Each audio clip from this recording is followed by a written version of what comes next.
Good morning बच्चों।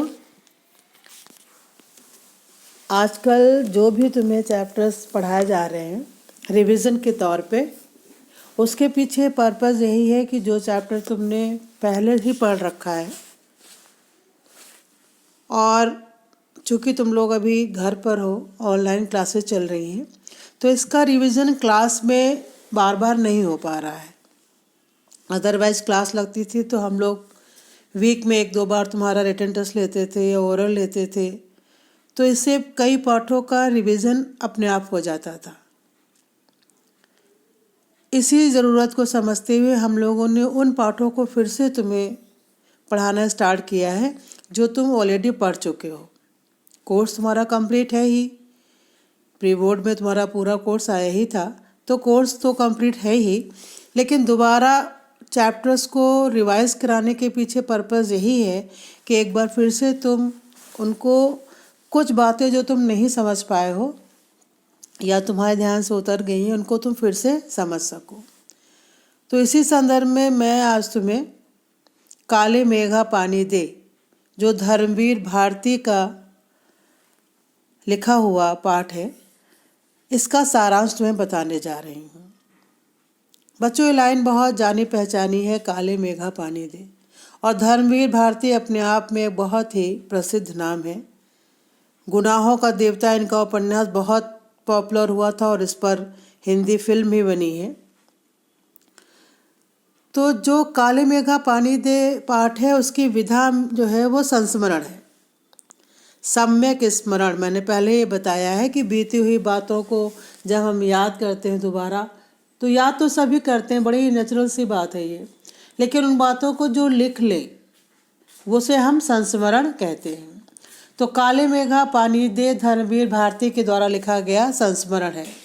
बचपन की बहुत सी बातें हमें हमेशा याद रहती हैं बच्चों।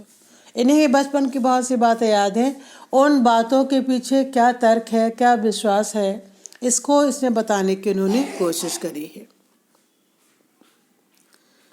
तो काले मेघा पानी दे तर्क और विश्वास के संघर्ष पर आधारित निबंध है। विज्ञान तर्क के सहारे चलता है, लेकिन लोक जीवन विश्वास के सहारे चलता है। दोनों की अपनी अपनी दृष्टियां हैं। लेखक ने दोनों पक्षों को अपनी तरह से प्रस्तुत करके निर्णय करना पाठकों पर छोड़ दिया है कि वो क्या सोचते हैं, क्या स्वीकार करते हैं। जब वर्षा की प्रतीक्षा करते करते धरती ही नहीं, लोगों के मन भी सूखने लगते हैं, तब गांवों में, ये चीज़ें गांवों में अभी भी जीवित हैं बच्चों, तब गांवों में नंग धड़ंग लंगोटीधारी किशोरों की एक टोली गंगा मैया की जय बोलते हुए गलियों में निकल पड़ती है। वे घर घर जाके आवाज़ लगाते थे, पानी दे मैया, इंद्र सेना आई है। तब घर की औरतें 2 मंजिले के बारजे यानी ऊपर छत पे चढ़ करके उन पर घड़ा भर पानी उड़ेल देती थी। ये बच्चे उसी जल में नहाते, भीगते और गीली मिट्टी में लौटते थे और पुकार लगाते थे, काले मेघा पानी दे, गगरी फूटी बैल प्यासा, पानी दे गुड़धानी दे, काले मेघा पानी दे। हैरानी की बात यह थी कि जब गर्मी के मारे लोग तब भून रहे होते थे, कुएं तक सूखने लगते थे, खेतों की मिट्टी सूखकर पत्थर हो जाती थी और जानवर प्यास से मरने लगते थे, आकाश में बादलों का नामो निशान नहीं होता था, पूजा पाठ करके भी लोग हार जाते थे। बहुत जगह अभी भी यज्ञ कराए जाते हैं, पूजा पाठ कराए जाते हैं जब सूखे की स्थिति आती है। पहले बहुत होता था। तब ये इंद्र सेना कीचड़ में लथपथ होकर मेघों को पुकार लगाती हुई निकल पड़ती थी। लेखक की जो अवस्था थी उस समय इन्हीं बच्चों के समान थी, लेकिन वो इंद्र सभा को मेढक मंडली कहकर इसका विरोध करता था, और इसका कारण ये था कि लेखक पर आर्य समाज का प्रभाव था। कुमार सुधार सभा एक बनी हुई थी वहाँ पर, उसका लेखक उपमंत्री भी था, और कुमार सुधार सभा का उद्देश्य ही था कि लोगों के बीच में जो अंधविश्वास है उनको समाप्त करना है। वो खुद भी प्रखर विरोध करता था। उसे समझ में नहीं आता था कि जब पानी का पहले से ही इतना अभाव है तो कठिनाई से लाए गए पानी को बेकार में क्यों बहाया जाता है। अगर ये इंद्र की सेना है, जैसे खुद को इंद्र सेना कहते हैं, तो सीधे इंद्र देवता से पानी मांगे। वो कहते थे ऐसे ढोंगियों के कारण ही हम भारतीय अंग्रेजों से पिछड़ गए हैं और गुलाम बन गए। लेखक की समस्या ये थी कि उसे सबसे अधिक श्रद्धा अपनी जीजी पे थी। जीजी अपनी सगी उसकी कोई नहीं थी, लेकिन जीजी के अपने भी बच्चे थे, लेकिन वो लेखक को बहुत मानती थी। और जीजी जो थी वो इंद्र सभा और अंधविश्वासों को भी बहुत मानती थी। और हर प्रकार की पूजा अनुष्ठान जो होता था घर में वो लेखक के हाथों से करवाती थी और चाहती थी कि इस पूजा विधान का फल लेखक को भी मिल जाए। और जब जीजी ने इंद्र सभा पे पानी डालने का काम लेखक से करवाना चाहा तो उसने मना कर दिया। उसने कहा, नहीं, मैं इन गंदी मेढक मंडली पर पानी नहीं फेंकूंगा। जीजी ने अपने बूढ़े कांपते हाथों से पानी की बाल्टी उठाई और उन बच्चों पे डाल दिया। लेखक जीजी से ना कुछ बोला और उस दिन गुस्से के कारण उसने उनके हाथों की बनी हुई लड्डू और मठरी जो उसे बहुत पसंद थी वो भी नहीं खाई। तब जीजी ने उसे गोद में बिठाया और समझाया। कहा उन्होंने कि अगर हम इंद्र भगवान को पानी नहीं देंगे तो वे हमें पानी कैसे देंगे। लेखक ने कहा, यह सब अंधविश्वास है। हमारे देने न देने से इंद्र भगवान हमें पानी देने वाले नहीं हैं। यह सब पानी की बर्बादी है। उन्होंने कहा, नहीं, ये अर्घ है।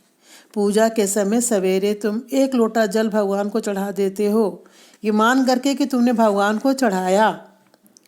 और इसके पीछे जो तर्क है वो ये है कि मनुष्य को दान में कुछ देना ही चाहिए। अगर आप देंगे नहीं तो पाएंगे कैसे। ऋषियों ने भी तो ध्यान और त्याग की महिमा गाई है, परंतु त्याग वह नहीं है कि करोड़ों रुपए में से 2-4 रुपए दे दिए। असली त्याग तो वह है कि जो चीज़ तुम्हारे पास कम है उसे भी तुम लोक कल्याण के लिए दो। ऐसे ही दान का फल मिलता है। इस समय पानी नहीं है, सूखा पड़ा हुआ है, लेकिन जो मेहनत से भर करके हम पानी लाते हैं उसमें से भी 1 बाल्टी दे रहे हैं। वास्तव में ऐसे किए गए कार्यों का फल जीवन में जरूर मिलता है। लेखक जीजी के तर्कों के आगे तो परास्त हो गया, फिर भी अपनी जिद पे अड़ा रहा। तब जीजी ने उससे कहा कि अच्छा, तुम सोचो कि जो खेतों में इतनी फसल उगती है तो कैसे उगती है। जब किसान 5-6 सेर गेहूं को अपनी ओर से बो देता है तब कहीं जाकर के 30-40 मन गेहूं उत्पन्न होता है। अगर वो ना बोए तो फसल नहीं उत्पन्न होने वाली है। इसी तरह सूखे में पानी फेंकना भी पानी की बुआई है।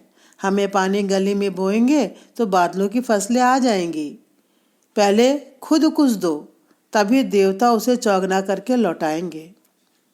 यथा राजा तथा प्रजा की बात सच नहीं है। क्यों हम ये उम्मीद करते हैं कि राजा ही सब काम करेगा। उन्होंने कहा कि अगर प्रजा अच्छी है, सभी अच्छे हैं, तो उनमें से जो राजा जाएगा वह स्वतः अच्छा होगा और फिर राजा और प्रजा दोनों ही अच्छे होंगे। तो ये करना चाहिए हमें और ये कहना चाहिए कि यथा प्रजा तथा राजा, क्योंकि राजा तो प्रजा के बीच से ही आएगा। और गांधी जी भी इसी बात का समर्थन करते हैं।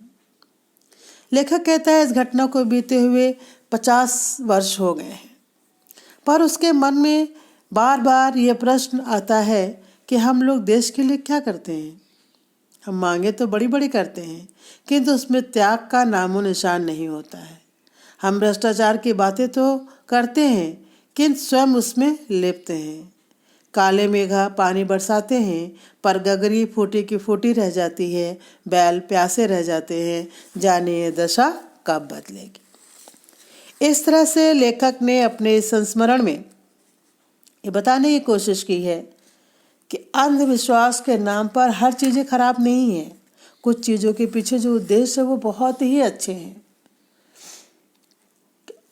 आपको बच्चों मालूम ही होगा कि हम दिवाली पर जो पुताई रंगाई करते हैं उसके पीछे उद्देश्य क्या है। घर का साफ सुथरा होना।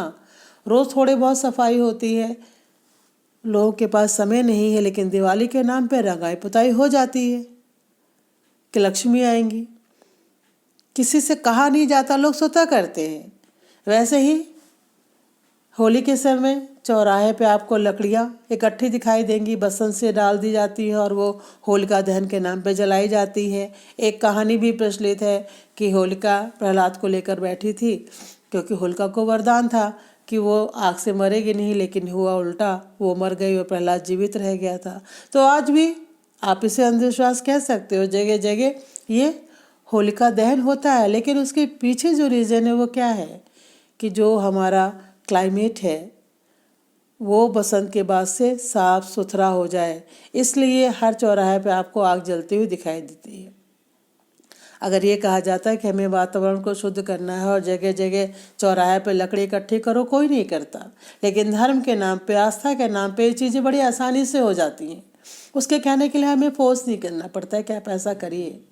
वैसे ही दिवाली पे पहले तेल के दिए जलाए जाते थे, उसके पीछे पर्पज़ ये था कि उस समय फसलें तैयार होती है, बहुत से कीट पतंगे आते हैं तो वो इन आग में जल करके मर जाते हैं। इसीलिए कहा कि राम जी लौटे थे और हमने खुशी में दीपक जलाए। तो बच्चों, अंधविश्वास के पीछे जो तर्क छिपा हुआ है उसको हम जानने की कोशिश नहीं करते और बहुत सी चीज़ों को यूं ही मना कर देते हैं। लेखक ने ये मना किया पानी डालने के लिए कि पानी घर में है नहीं और जो है उसमें से आप डाल नहीं, तो बड़े आसानी से जीजी ने समझाया कि जब मुट्ठी भर गेहूँ बोया जाता है तब मन भर जा कर के निकलता है। तो आप कुछ देना तो सीखिए। पाना तो हर कोई चाहता है, देना कौन चाहता है? लाखों करोड़ों में से 2-4 दे दिए तो वो ध्यान नहीं है। आपके पास सीमित साधन है, लेकिन फिर भी आपके मन में, आपके हृदय में अगर भाव है दूसरों की सहायता करने का, तो वास्तव में यही त्याग है, यही ध्यान है। और बच्चों, ये जो संस्मरण है हम सब के लिए बड़ा ही प्रासंगिक है, बहुत ही हमसे सीखने की इससे हमें बात मिलती है कि हम उन चीज़ों को क्यों ना करें जिनको करने से कोई नुकसान नहीं है और कुछ फ़ायदा होता है। उम्मीद है तुम्हें ये पाठ अच्छी तरीके से समझ में आया होगा। इसका रिवीजन करना इम्पोर्टेंट पार्ट है। इससे रिलेटेड जो क्वेश्चंस वगैरह हैं वो तुम्हें मैं बाद में लाइव क्लास में समझाने की कोशिश करूँगी। ओके बच्चों, thank you, bye bye. Aayansh.